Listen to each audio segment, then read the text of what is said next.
Assalamu alaikum everyone. This is Farjana Aisha. Welcome back to my another vlog video. আশা করছি সবাই ভালো আছেন।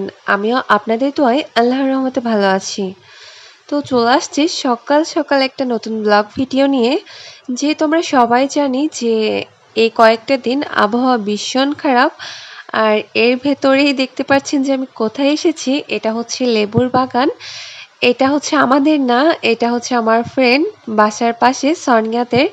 আর ওদের লেবুর বাগানটা ওদের বাসার পাশেই। সোনিয়া না থাকাতে ওর ছোট বোন ইতি, ও কিন্তু আমাদের ভীষণ ভালো ফ্রেন্ড।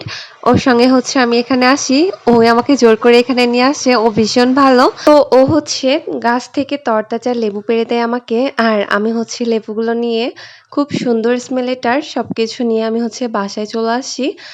আর এদিকে হচ্ছে বাসায় আসার পর আমার ফোন আসে যে আমার একটা পার্সেল এসেছে, আর সেটা নিতেই হচ্ছে আমি এগিয়ে আসি। সত্যি বলতে আমি হচ্ছে অনলাইনের কোনো প্রোডাক্টই আগে বিশ্বাস করতাম না, মানে মানুষজন বলতো যে অনলাইনের জিনিস ভালো হয় না। তবে আমি বেশ কিছু সময় অনেক কিছুই অর্ডার করেছি, কিন্তু আমি খারাপ কোনো কিছুই আল্লাহর রহমতে পাইনি। আর যেগুলো পেয়েছি আলহামদুলিল্লাহ অনেক ভালো ছিল জিনিসগুলো, যেমন কোয়ালিটি ফুল, ঠিক তেমন প্রাইস রিজনেবল প্রাইসের ভিতরেই ছিল। আর এগুলো আমি হাতে নিয়ে দেখেছি, যেমনটা ছবিতে দেখেছিলাম কাছ থেকেও ঠিক ততটাই সুন্দর। আমি এই বোরকাটা নিয়েছি হাতিয়া পেজ থেকে। এই বোরকাটা ভীষণ পছন্দ হয়েছিল আমার, আর হাতার এমব্রয়ডারিটা ভীষণ ভালো লেগেছিল। আমি আমার ডেসক্রিপশনে পেজের লিঙ্কটা দিয়ে দিব, আপনারা চাইলে ঘুরে আসতে পারেন, আর পছন্দ হলে নিতেও পারেন।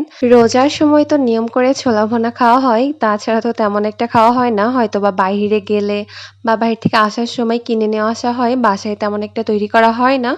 তো আজকে অনেক ইচ্ছা করছিল যে রোজার সময় যেভাবে ছোলা ভুনা খাওয়া হয় ঠিক সেভাবেই ছোলাটা ভুনা করা হোক। তাই আমি হচ্ছে সকালেই উঠে ছোলাটা ভিজিয়ে রেখেছিলাম, আর তারপরে বিকালবেলায় হচ্ছে আমি এগুলোকে প্রেসার কুকারে দিই, মানে সেদ্ধ করে নিই। বাহির থেকে যখন ছোলা কেনা হয় তখন ছোলার ভেতরে ঠিক আস্ত একটা রসুন দেয়, এটা আমার ভীষণ ভালো লাগে। তাই আমিও একটা আস্ত রসুন দিই, যাতে আমার কাছে ওই বাইরের ফিলিংসটা আসে।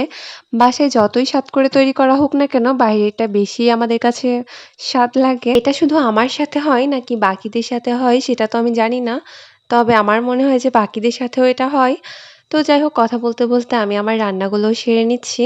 এদিকে হচ্ছে আমি এখন নুডলস রান্না করছি। মানে সন্ধ্যার সময় তো হাবিজাবি খেতে বেশ ভালোই লাগে। হাবিজাবি বলতে আবার আজে বাজে কিছু না, মানে হালাল খাবার যেগুলো হচ্ছে আমরা মুসলিমরা সাধারণত খেয়ে থাকি তাই বলছি।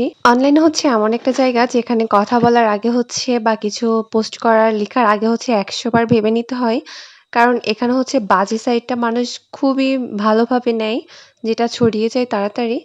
তো যাই হোক, এদিকে আমার সবকিছুই রান্না শেষ, আর দেখতেই পাচ্ছেন যে কেমন হয়েছে। আমার কাছে রসুনের স্বাদটাই বেশি ভালো লেগেছে। ছোলা ভুনাটাও বেশ ভালো ছিল। যাই হোক, ভালো থাকবেন। আল্লাহ হাফেজ।